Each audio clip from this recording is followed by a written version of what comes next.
ከፍጥረታት ሁሉ በላይ ከፍጥረታት ሁሉ የተለየን የሚያደርገን እኛን ሰዎችን ቃል ስለተሰጠን ነው። መናገር እንችላለን፣ መግባባት እንችላለን፣ ቃል አለን። ስለዚህ ይሄ እንግዲህ ትልቅ ስጦታችን ነውና እንደው ሲስተር አንቺስ ቃልን በተመለከተ ምን ታስቢያለሽ? ምን ትያለሽ? ለምንድነው ቃል ለኛ አስፈላጊ ሆነው ወይም ቃል ስጋ ሆነው? በጣም ጥሩ። እንግዲህ ምናልባት ቃል ስጋ ሆነ የሚለው የነገረ መለኮት አጥኚዎችን በጥልቀት ሊተነትኑት ይችላሉ። እኛ እዛ ውስጥ ምናልባት ላንገባ እንችላለን። ግን ቃል በራሱ እንዳልሹም ለሰው ልጅ የተሰጠ ትልቅ ስጦታ ነው። መግባቢያ መንገድም ነው ቃልና እኔ ደስ የሚለኝ ቃል የእግዚአብሔር ቃልና የሰው ቃል በሚል የተወሰነ ብንወያይ ደስ ይለኛል። እና የእግዚአብሔር ቃል እንደምናውቀው በመጽሐፍ ቅዱስ ሕይወት ሰጪ ነው፣ ገንቢ ነው፣ የሚሰራ ነው፣ ሁሉ ጊዜ የሚሰራ ነው የእግዚአብሔር ቃል። ይህም ከመጽሐፍ ቅዱስ ትንቢተ ኢሳይያስ ምዕራፍ 55 ከቁጥር 11 ያለው ብንመለከት ከኔ አንደበት የሚወጣው ቃል የምሻውን ሁሉ ሳያደርግና ሳያከናውን ተልኮውንም ሳይፈጽም በከንቱ ወደኔ አይመለስም ይላልና ይሄ ምንድነው? እግዚአብሔር በሚናገረውና በሚያደርገው ነገር መካከል ልዩነት እንደሌለ ነው። ከዛን ደግሞ በመጽሐፍ ምሳሌ ደግሞ የተጠቀሰው ምዕራፍ 13 ቁጥር 2 ላይ ምን ይላል? ተጠንቅቀህ በመናገር ሕይወትህን ጠብቅ ይላልና ሰው በሚናገረው ነገር ሕይወቱን መባረክም ይችላል፣ ሕይወቱንም ደግሞ በረከት ሊያሳጣ ይችላል ማለት ነው። ስለዚህ ከእግዚአብሔር ቃል የምንማረው እንግዲህ የእግዚአብሔር ቃል የሚገነባ የወደቁትን የሚያነሳ የሚጠግን የሚያጽናና የሚያበረታ መልካም የሆነ ነገርን የሚያደርግ ነው የእግዚአብሔር ቃል። እንግዲህ ካንደበቱ ሲወጣ ሁሉ ጊዜ ቃሉን የሚቀበል ሰው ላይ የሚያሳድረው አዎንታዊ ተጽዕኖ አለ። የሰው ቃል ደግሞ ሁሉ ጊዜ በዚህ መጠን ነው መገራት ያለበት የሚል እምነት ነው ያለኝና ሰው ሁሉ ጊዜ ከእግዚአብሔር ቃል አንፃር ነው ቃሎቹን መፈተሽ የሚገባው። ምክንያቱም ቃል ኃይል ስላለው ቃል ኃይል አለው ሲባል እንግዲህ አዎንታዊም አሉታዊም ኃይል ሊያመጣ ይችላል በመናገርበት ጊዜ ማለት ነውና እንዲሁም ዕብራውያን 13:15 ላይ ተገቢ መስዋዕት ከመልካም አፍ የሚመጣ ምስጋና ነው። ለእግዚአብሔር ራሱ ተገቢ መስዋዕት ማቅረብ የምንችለው በአንደበታችን ተገቢ የሆነ ንግግር በመናገርበት ጊዜ ከዛ አንደበት የሚወጣው የምስጋና ቃል ለእግዚአብሔር ተገቢ መስዋዕት ሆኖ መቅረብ ይችላል ማለት ነውና ስለ ቃል ብዙ ማለት ይቻላል። ቃል በቃል መባረክ ይቻላል፣ በቃል መርገም ይቻላል፣ በቃል መስበር ይቻላል፣ በቃል ማነጽ ይቻላል እና ቃል በጣም ኃይል አለው። ለዚህም ነው እንግዲህ መጽሐፈ ምሳሌ ላይ ተጠንቅቀህ በመናገር ሕይወትህን ታድናለህ። ስለዚህ እስከዛ ድረስ ኃይል እንዳለው ነው የሚናገረው።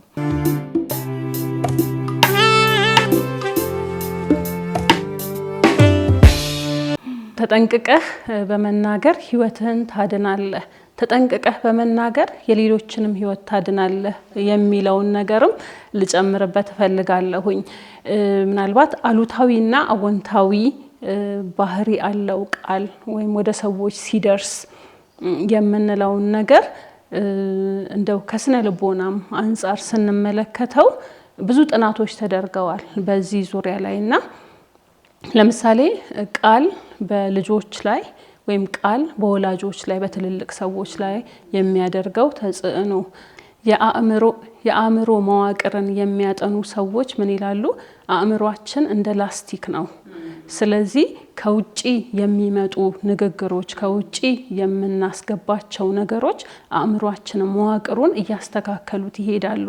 ለዚህ ነው ለምሳሌ ትምህርት ቤት ሄደን በሚነገረን ነገር አእምሯችን እየተዋቀረ ይሄዳል። አካባቢያችን አዲስ ቦታ ስንገኝ አካባቢያችንን እንመለከትና አካባቢያችን የሚሰጠን ነገር የአእምሯችንን መዋቅር ይሰራዋል። እነዚህ የአእምሮ መዋቅር አጥኚዎች ደግሞ ምን ይላሉ? ከ0 እስከ 5 ዓመት እንግዲህ ህፃናት ልጆች በዛ ጊዜ የሚነገራቸው ነገሮች የአእምሯቸውን መዋቅር መሰረት ይሆናሉ። ላይክ ኮር ቢሊቭ ምንላቸው ዋና እምነታቸው አእምሯቸው ውስጥ ስለራሳቸው የሚያስቡትና የሚያምኑትን ነገር በዛ እድሜ ውስጥ ነው ምንቀርጽላቸው ብለው ያስባሉ። ስለዚህ ጥሩ ንግግሮች ከወላጆቻቸው የሚሰሙ ልጆች የአእምሯቸው መዋቅር ጤናማ መዋቅር ይሆናል። ነገር ግን የማያንጹ ንግግሮች ለምሳሌ ሰነፍ፣ ለምሳሌ የማትረባ፣ ለምሳሌ ይሄ የኔ ልጅ እኮ አይደለም ልጆቼ ሁሉ ጎበዞች ናቸው፣ ይሄ ልጅ ከየት መጣ፣ ወይም እቺ ልጅ እንደዚህ አይነት ባህሪ አላት ጥሩ ያልሆነ ወይም ጥሩ የሆነ የኔ ልጅ ጎበዝ፣ የኔ ልጅ ጀግና፣ የኔ ልጅ የሚችል የሚሉ ነገሮች መዋቅር እየፈጠሩ የማንነታቸው መሰረት ይሆናሉ። በሚገርም ሁኔታ እነዚህ ቃላቶች የአእምሮን አካል ስለሚገነቡ ማለት ነው። ምንድነው የሚባለው? የአእምሯችን የፊት ለፊቱ ፓርት ይሄኛው የአእምሯችን አካል ቃላቶችን ይወስዳል። ጥሩ የሆኑ ቃላቶችን ነው የሚወስደው። ጥሩ የሆኑ ቃላቶችን ይወስድና ምን ያደርጋል? አእምሯችንን ይገነባዋል። ነገር ግን መጥፎ የሆኑ ቃላቶች ሲመጡ ደግሞ ወደ ስሜቶቻችን ከጆሮአችን በላይ ባለው በዚህ አካባቢ ስሜትን በሚያስተካክል ሬጉሌት በሚያደርገው የአእምሯችን አካባቢ ነው የሚያርፉት። እዛ ጋር በሚያርፉበት ጊዜ ምንድነው የሚያደርጉት? የጭንቀት፣ የድብርት ወይም ደግሞ ራስን የመጥላት አይነት ስሜቶችን የጭንቀት ስሜቶችን ያመነጫሉ። ስለዚህ የማሰብ አቅምን ምን ያደርጋሉ? ይገታሉ። ስለዚህ ጥሩ ያልሆኑ ቃላቶች እንግዲህ ለራስን መባረክ አይደሉም፣ ለሌሎችም መባረክ አይደሉም።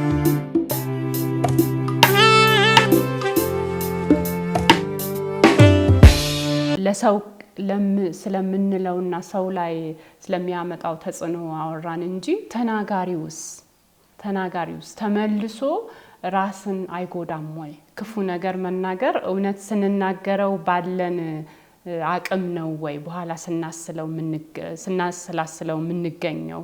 ምክንያቱም ወደ ህሊና ምርመራ ስንገባ የተናገርኩት ነገር እንደው እንድናገር የገፋፋኝ ስሜት ውስጥ መሆን እንኳን ተገቢ ነገር ቢሆን ራሱ ያ ንግግር እውነት አስፈላጊ ነገር ነው ወይ ነበር ወይ? ምክንያቱም ሲወጣ መልሶ ወደ ራሳችን ነው የሚመጣው፣ እኛን ነው መልሶ የሚጎዳን። በመታሹ እጅ አይደል? እጅሽም እኮ አንድን ሰው ስትመጪው እጅሽም ይታመማል። ትክክል። ስለዚህ ደስታ ይዘሽ አትወይም አንቺም ሰውን ከበጎዳሽበት።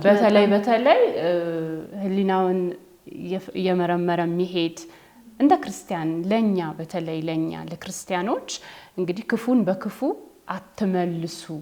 ይሄ ተራ ነገር አይደለም። ምክንያቱም ክፉ በክፉ መመለስ ለኛ ምንም የሚያመጣው ጥቅም የለም። በጊዜው ልንናደድ እንችላለን። በጊዜ ክፉ ነገር እንድንናገር የሚያደርገን ቀስቃሽ ውጫዊ አካል ሊኖር ይችላል።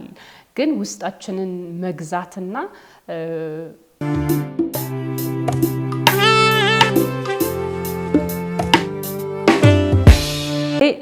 ስንናገር ከሌሎች ሰዎች ጋር አሁን ስለ ቤተሰብም አውርተናል። ምናልባት ከትልልቅ ሰዎች የበለጠ ቃላት ልጆችን ስለሚሰብር ነው ብዙ ጊዜ ቤተሰብ ላይ የምለው የደጋገምኩትም። ለምንድነው? ቢያንስ ትልልቅ ሰው አንድ ሰው የሆነ ቃል ሲናገረው አይ እኔ እኮ ይሄ አይደለሁም ራሱን መከላከል ይችላል። ህፃን ልጅ ግን ራሱን መከላከል አይችልም። በተለይ ከሚወዳቸው ዓለሙ ከሆኑት ሰዎች ከወላጆቹ ከመምህራኖቹ እንደዚህ አይነት ቃል ሲነገረው እንደ በድን ነው የሚያደርገው። ኢቭን ለትልልቅ ሰው ራሱ የማይሆን አይነት ንግግር ሲነገረን አንቺ እኮ እንደዚህ ነሽ፣ አንቺ እኮ እንደዚህ አይደለሽም ሲባል ለመጀመሪያ ጊዜ እንደ በድን ነው የሚያደርገን ግራ እስከሚገባን ድረስ ማለት ነው። ለህፃናቶቹ ደግሞ የበለጠ ነው የሚሆናቸው። ስለዚህ ማስተዋል የሚለውን ነገር በደንብ ማሰብ አለብን። መልካም ነገር እንፈልጋለን እንደ ወላጅ። መቼስ ማንም ወላጅ ክፉ ነገር ለልጁ አይፈልግም። የሚጥረውም የሚሰራውም ጧት ተነስቶ ልፋት ውስጥ የሚገባው መስሪያ ቤት የሚሰራው በስራው ቤት የምትሰራው እናት ለልጆቿ ነው የምትለፋው አባትም ነገር ግን እዚህ ጋር ለነሱ እየለፋ ወይም እየለፋች መጥታ ደግሞ በቃሏ መታፈርሰው ከሆነ የሆነ ጥሩ ነገር ተጠብቂያለሽ ግን እዚህ ጋር እየገነባሽ ያለሽው መጥፎ ነገር ነው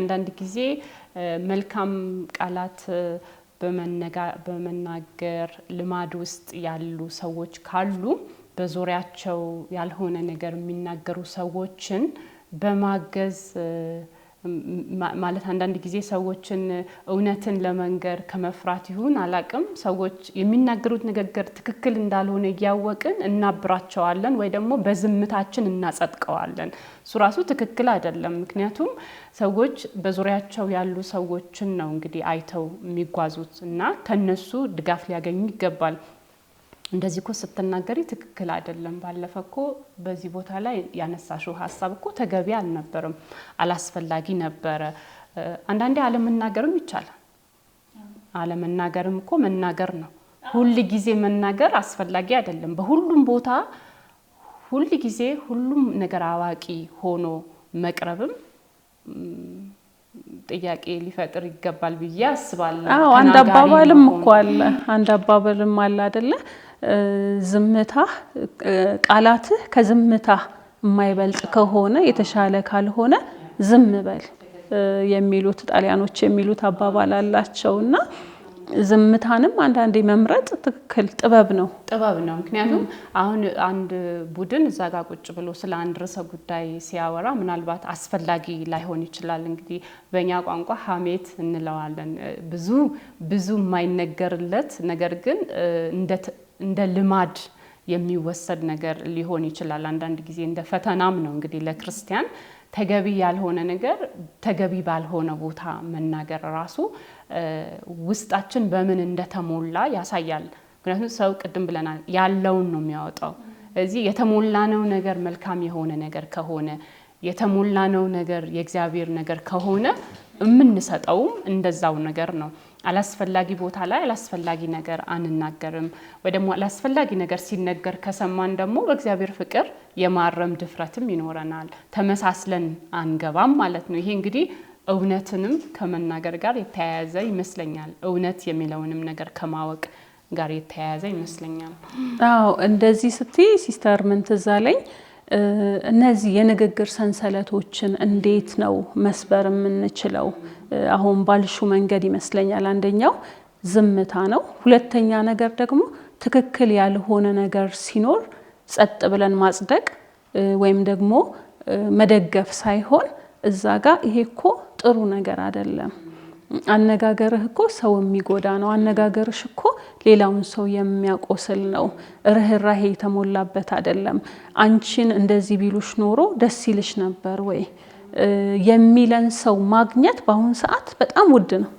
እጅግ በጣም ምክንያቱም በአሁን ጊዜ እኔ እንዳስተዋልኩት ከሆነ ምን እየተናገረ ነው ሳይሆን በቃ ፈጠን ብሎ በመናገሩ ብቻ የሚጨበጨብበት ጊዜ ነው ምንድነው እየተናገረ ያለው ያ የሚናገረው ነገር እውነት ነው ወይ ለኔ የሚያንጽ ነው ወይ እውነት ላይ የተመሰረተ ነው ወይ ስለሌላ ሰው ለምሳሌ ሰው ይዞልን ከመጣ ያ ሰው ከሌለ ችግር ለመፍታት ከሆነ ያወራን ያለ ነው ያ ሰው በሌለበት ችግር መፍታት አንችልም ስለዚህ ዛጋ መነሳቱ በራሱ አስፈላጊ አይደለም ማለት ነው ስለዚህ ምናነሳቸው ስንገናኝ ምንወያይባቸው ነገሮች ራሱ መምረጥ አለብን አስፈላጊ ነገር በአስፈላጊ ቦታ ማለት ነውና ሌላው ደግሞ ይሄ የመጥፎ ንግግር ሰንሰለት የምንበጥስበት መንገድ ብዬ ማስበው ነው በቃ ክፉ የሆነ ያስተሳሰብ ፍሰት በመልካም ለመቀየር መጣር ነው እማያሳምም ደግሞ ሂደት ፍሬያማ ሊሆን አይችልም አንድ ሰው ከተለማመደው ነገር ሲላቀቅ የሆነ በጣም የተጣበቀ ነገር እኮ ስታነሹ የሆነ ነገር ይነሳል ልክ እንደዛ ማለት ነው ሰው ለምሳሌ አሉባልታ ላይ በጣም የለመደ ከሆነ አሁን ባንድ ለሊት ተነስተን እንደዚህ አድርግ ብንለው ኢፍትሃዊነት ይመስለኛል። ግን አይሆንም። ካልጀመረው ደግሞ ለውጥ አይመጣም ነው።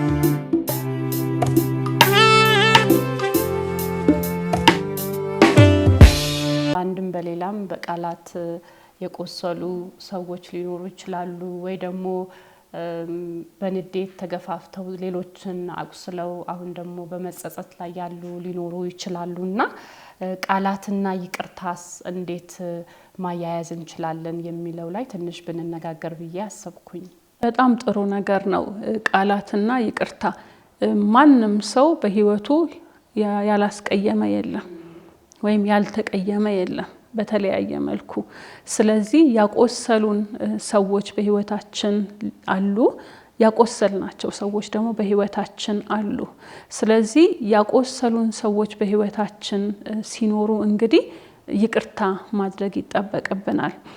ይቅርታ መንፈሳዊ ብቻ አይደለም፣ ይቅርታ ስነ ልቦናዊም ነው እንላለን። ለምን?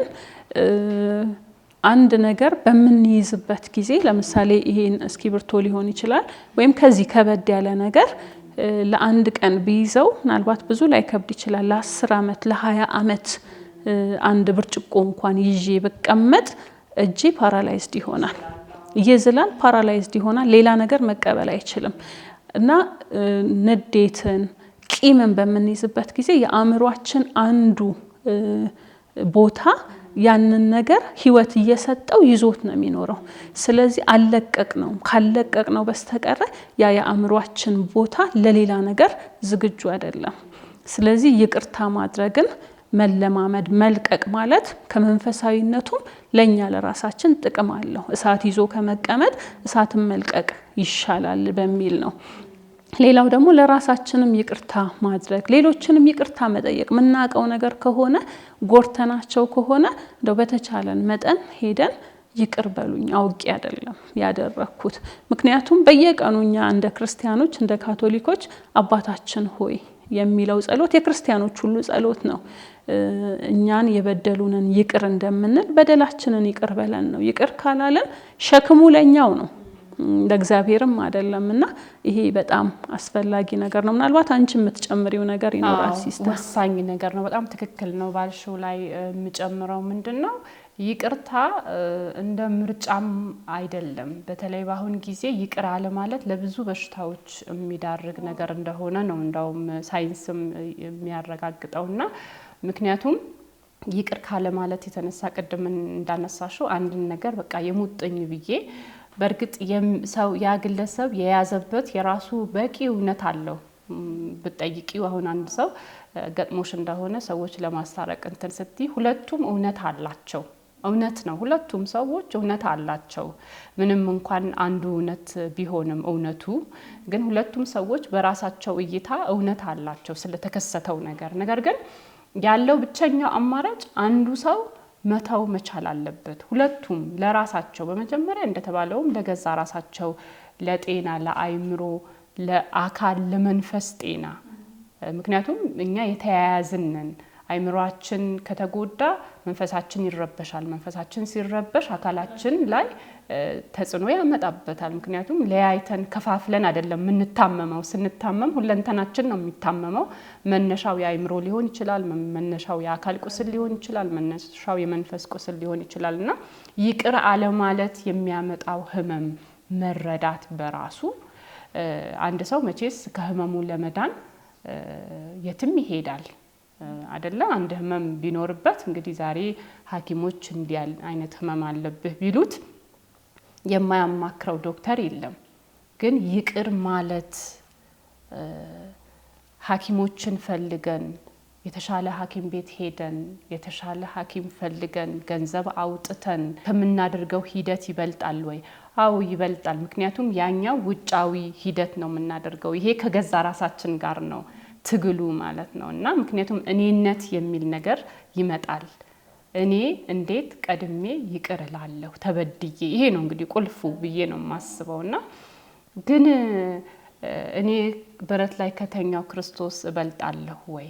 እንግዲህ እስኪ መንፈሳዊ ይዘቱ እንኳን ብናይ ማለት ነው። እግዚአብሔር እኛ ኃጢአተኞች ሆነን ሳለን አንድ ልጁ ለኛ ሳይራራ ሰጥቶናል።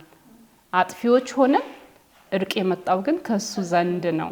ይሄ በራሱ እኛ እንደ ክርስቲያን ሊፈትነን የሚገባ ጽንሰ ሐሳብ ይመስለኛል። በዚህ ወቅትኛ በዓላት ስናከብር የውጭውን ነገር ድምቀቱ እንኳን አደረሳችሁ መባባሉ ምግቡ ድባቡ እንዳለ ሆኖ ራሱ ግን ወደ ልባችን ጓዳ ስንገባ ይሄ ሊፈትነን ይገባል። ምናልባት ይቅር ማለት ምንቸገር ሰዎች ከሆነን ማለት ነው።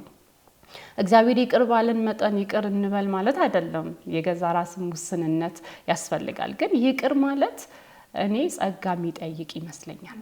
የእግዚአብሔር ጸጋ የሚያስፈልገው ነገር ነውና ይቅር ለማለት ዝግጁ እንድሆን ጸጋ ስጠኝ ብሎ መንበርከኩ ቁም ነገር ያለው አድርጌ ነው እኔ የምቆጥረውና ወደፊት እንግዲህ ይቅርታ እንደ መድኃኒት ከመታደሉ በፊት ማለት ነው። ምክንያቱም የብዙ ችግሮቻችን መንስኤ አንዳችን የሌላችንን ስተት ይቅር አለ ማለት ነው። ስተት ፈላጊ ብቻ እንዳንሆን መጠንቀቅ። ምክንያቱም ስተት ቢፈልግ እግዚአብሔር እኛ ላይ ሞልቷል። ስለዚህ እንደ ስተታችን ሳይሆን እንደሱ የፍቅር መጠን ነው እኛን የሚቀርበንና እኛም ከሱ ጋር በምንሆን ጊዜ ይህንን አይነት እይታ ልናዳብር እንደምንችል ስለዚህ ውሎአችንን እዛ ጋር ማድረግ ይቅር እንድንል የሌሎችን ድካም የመረዳት አቅማችን እንዲዳብር እንግዲህ የእግዚአብሔር ጸጋ ያግዘን ይርዳን ነው እኔ እምለው። በጣም ጸጋው አስፈላጊ ነው። ይቅር አለ ማለት በአንድ በኩል ከባድ ነገር ቢሆንም ይቅር ማለት በአንድ በኩል ከባድ ነገር ቢሆንም ይቅር አለ ማለት ደግሞ ምክንያት ይሆነናል ላለማደጋችን ምክንያት። እኔ እኮ እንደዚህ ስለተባልኩኝ ነው እዛ ጋር የቀረሁት፣ እኔ እኮ እንደዚህ ስለቆሰልኩኝ ነው። ትክክል ነው። ከዛ ቁስል የመነሳት ኃይል እግዚአብሔር ሰጥቶናል። ሌላው ደግሞ ምንድነው ወደ ወላጆች እንደገና ልመለስና ልጆች ምናልባት የተጎዱ ልጆች ሊኖሩ ይችላሉ። ልጆችም ለወላጆቻቸው ርህራሄ እንዲኖራቸው ይቅር ማለት እንዲችሉ ለምንድነው ምናልባት ወላጆችም አልተመሩ የነሱም ወላጆች እናት አባቶቻቸው እንዴት ልጆች ማሳደግ እንዳለባቸው ምን አይነት ነገሮች ልጆችን ይጎዳሉ የሚለውን ነገር የመራቸው ሰው ላይኖር ይችላል። ስለዚህ በሚያውቁት መንገድ ይሆናል ልጆቻቸው የሚያሳድጉት። ስለዚህ ልጆችም የወላጆችንም ድካም በአንድ በኩል መመልከትና ለወላጆች ርህራሄ ማድረግ ያስፈልጋልና ወላጆችን ማዳመጥ እነሱን ማገዝ። ምክንያቱም ለመልካም ነገር አይደል ልጆቻቸው መምራት የሚፈልጉት። እዚህ እነሱም ልጆችም ለወላጆቻቸው ይቅርታ ማድረግ መማር አለባቸው። በጣም ተገቢ ነገር ነው ያነሳሽው። ቅድም ይሄ ነገር አንስተነዋል መሰለኝ። ይሄ አሉታዊ ቃላቶች የቃላት ሰንሰለትን የምንሰብርበት አንዱ ነጥብ ይሆናል ብዬ አስባለሁኝ። ይቅር ማለት ወላጆች ጥሩ የሆነ መልካም ምኞት እያላቸውም ግን በስራ ጫና በአንዳንድ ነገሮች ተረብሸው እየመጡ ምናልባት የሚናገሯቸው ቃላቶች ልጆች አሁን አድጋችሁ በህይወታችሁ ያመጣውን ጠባሳ የስሜት ጠባሳ ተረድታችሁ ከነበረ እንግዲህ ወላጆቻችሁን ይቅር በማለት ያ መጥፎ ጠባሳ መሻር ትችላላችሁ ነው። ይቅርታ የስሜት ጠባሳንም ይፈውሳል፣ የመንፈስ ጠባሳንም ይፈውሳል አይደለ?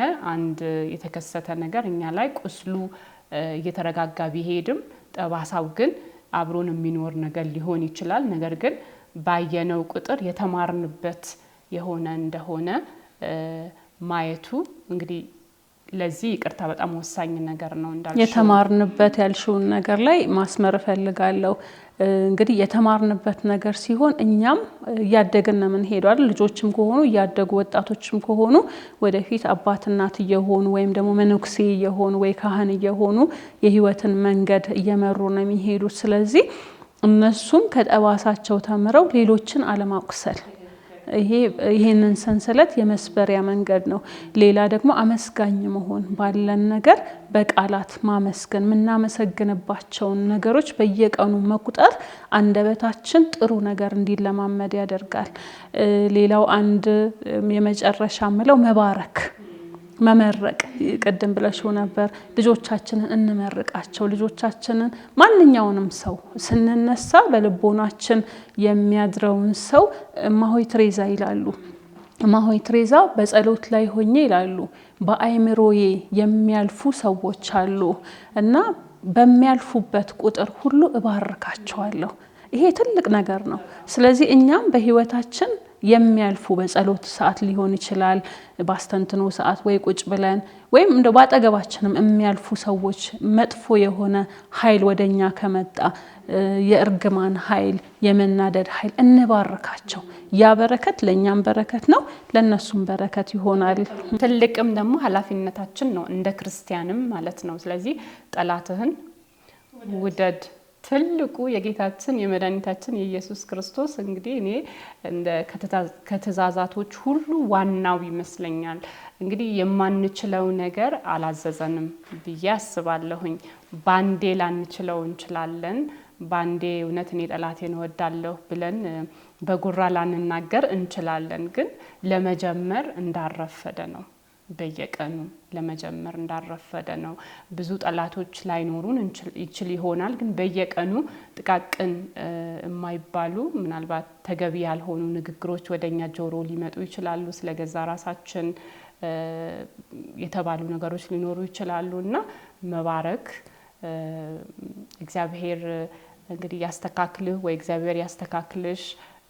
መልካም ነገር ለመናገር ሞክሪ ወይ ሞክር። ስለዛም ሰው መጸለይ ደግሞ አይደለ? መጸለይ እግዚአብሔር ወደ ብርሃን እንዲያመጣው መጸለይ ግዴታችን ነው ብዬ አስባለሁኝ።